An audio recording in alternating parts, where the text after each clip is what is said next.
নমস্কার। আজকে আমরা শুনব শ্রী শ্রী ঠাকুর শ্রীরামকৃষ্ণ দেবের অমৃত কথা।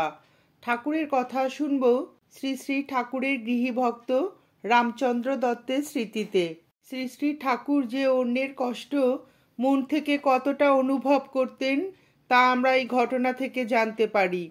রামচন্দ্র দত্ত বলিলেন, একবার আমার বাড়িতে তিনটে মেয়ে কলেরা হয়ে মারা গেল। সেই জন্য একটা রবিবারে তার কাছে যেতে পারিনি। আবার যারা গিয়েছিলেন ঠাকুর তাদের সবাইকে বলতে লাগলেন, ওগো, তাদের বড় বিপদ, তোমরা কলকাতায় গিয়ে আগে তাদের খোঁজ নেবে। তারা সব সন্ধ্যার পর এসে বললে যে ঠাকুর বড় ব্যস্ত হয়েছেন। আমি তার পর দিনই ঠাকুরের কাছে লোক পাঠিয়ে সংবাদ দিলাম। তারপরের রবিবারে যখন তার কাছে গেলাম, দেখলাম যে তিনি এতই কাতর হয়েছেন যে আমাদের মা বাপ বা আমরাও যেন তত কাতর হই নাই। ভক্তশ্রেষ্ঠ মহাত্মরা সকলে মিলিত হইয়া পরমহংসদেবের আবির্ভাব উপলক্ষে মহোৎসব কার্যটি আরম্ভ করিলেন। প্রাতকাল হইতে ভক্তদিগের সমাগম আরম্ভ হইত। ত্রৈলোক্যবাবু এবং তাহার কর্মচারীরা এ বিষয়ে সহায়তা করিতেন। 10টার পরে পরমহংসদেব স্নানাদি করিতেন, পরে কীর্তন আরম্ভ হইত। পরমহংসদেব মধ্যে মধ্যে আখর দিয়া গানটিকে মাতাইয়া আপনি মাতিয়ে উঠিতেন। তিনি মাতিলে আর কাহারও রক্ষা থাকিত না, ভক্তেরাও বিহ্বল হইতেন। এই মাতানো ভাবটির বাস্তবিক সংক্রামকতা শক্তি ছিল। একজনের হইলে আর একজনকে আক্রমণ করিবেই। পরমহংসদেবের ওই অবস্থায় জ্ঞান থাকিত না। সেই সময় তাহাকে মনের সাধে সাজানো হইত। জনৈক ভক্ত তাহার বস্ত্রখানি চাপা ফুলে রং করিয়া দিতেন। আহা, সেই বস্ত্র পরিধান করাইয়া দিলে তাহার কি অপূর্ব সৌন্দর্য বাহির হইত। গৌরীমা পুষ্পের মালা ও চন্দন আনিয়া দিতেন। যখন সেই মালা গলদেশে শোভা পাইত, যখন শ্বেত চন্দনের বিন্দু সকল চরণ এবং ললাটে প্রকাশিত হইত, তখন তাহাকে দর্শন করিয়া নয়ন ও মনের আকাঙ্ক্ষা মিটিত না। জয়ধ্বনিতে দিক কম্পিত হইতে লাগিল। কেউ ঊর্ধ্ববাহু হইয়া, কেহ করতালি দিয়া, কেহ ত্রিভঙ্গ ঠামে এবং লম্ফে লম্ফে নৃত্য করিতে লাগিলেন। পরমহংসদেব ক্রমে প্রকৃতিস্থ হইলেন। অমনি গলার মালা ছিন্ন ভিন্ন করিয়া দূরে নিক্ষেপ করিয়া দিলেন। বস্ত্রান্ত ভাগের দ্বারা ললাটের চন্দন মুছিয়া ফেলিলেন। উহাতে রজগুণের প্রকাশ পাইতেছে। তিনি তদন্তর ভক্তদিগের সহিত একত্রে ভোজন করিয়া অশেষ প্রীতি লাভ করিতেন। শ্রী শ্রী ঠাকুর পরমহংসদেব কাঙাল ব্যক্তিদিগের প্রতি নিতান্ত প্রসন্ন ছিলেন। একদা আবির্ভাব মহোৎসবের দিন কোনো একটি স্ত্রীলোক 4টি রসগোল্লা লইয়া গিয়াছিলেন। তিনি মাতা ঠাকুরানীর নিকট যাইয়া তাহা প্রদান করেন। তথায় অনেকগুলি স্ত্রীভক্ত উপস্থিত ছিলেন।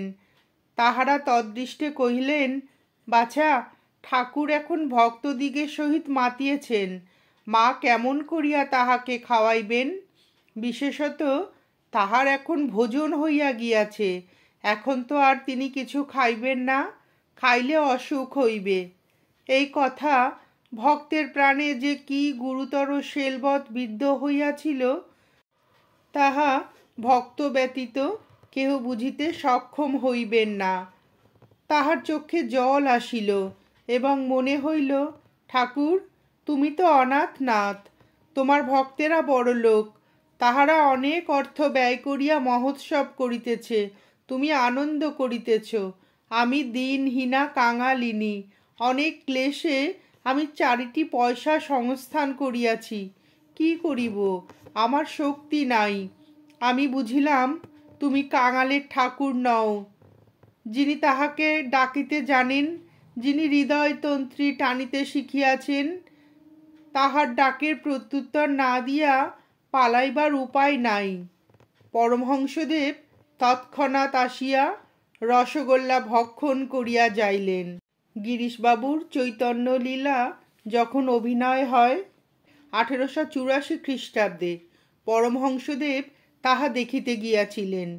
সেদিন গিরিশবাবুর অদৃষ্ট সুপ্রসন্ন হইয়াছিল।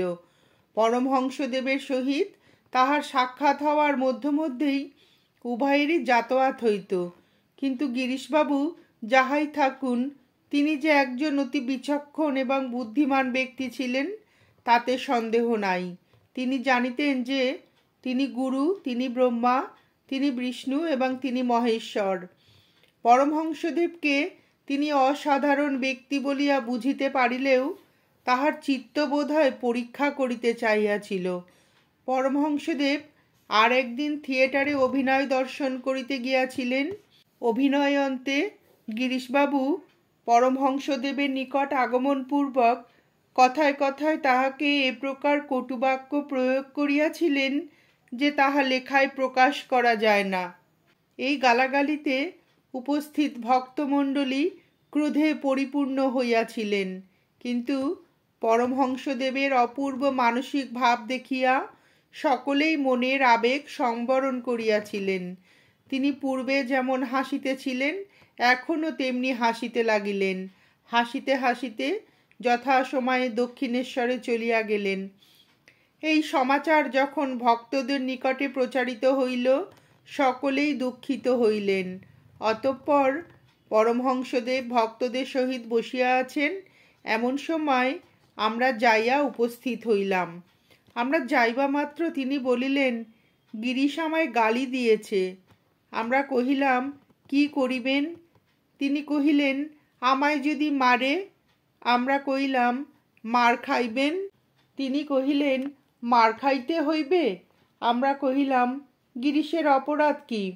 কালীয় সর্পের বিষে রাখাল বালকগণের মৃত্যু হইলে শ্রীকৃষ্ণ কালীয়র যথাবিহিত শাস্তি প্রদান পূর্বক কহিয়াছিলেন, তুমি কি জন্য বিষ উদ্গীরণ করো?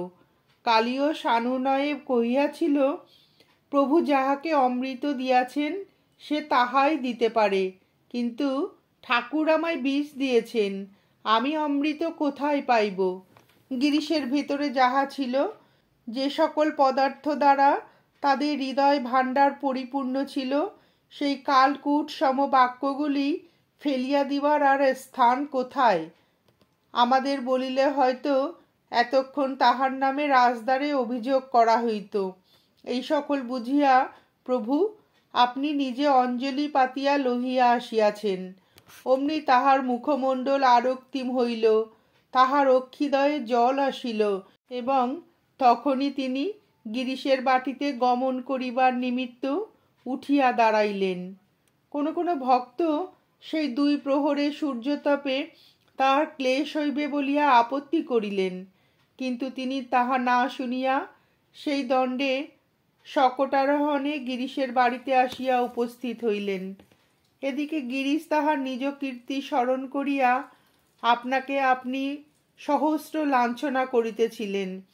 তিনি কেমন করিয়া ভদ্র সমাজে মুখ দেখাইবেন ভাবিতেছিলেন। সে ভাবনা তার দূরীভূত হইল। পরমহংসদেব এমনভাবে উপদেশ দিতে লাগিলেন এবং ভক্তসহ হরিনাম সংকীর্তন করিলেন যে গিরিশবাবুর মনে যে সকল দুঃখ ও লজ্জা উপস্থিত হইয়াছিল তাহা পরিষ্কার হইয়া গেল। সেই গিরিশ আজ পরমহংসদেবের পরাক্রমে পরাজিত হইলেন। নমস্কার, আজ এ পর্যন্তই। শ্রী শ্রী ঠাকুরের গৃহীভক্ত রামচন্দ্র দত্তের স্মৃতিতে শ্রী শ্রী ঠাকুরের অমৃত কথা শুনে আপনাদের যদি ভিডিওটি ভালো লেগে থাকে তাহলে একটি লাইক করবেন এবং চ্যানেলটিকে সাবস্ক্রাইব করে পাশে থাকবেন।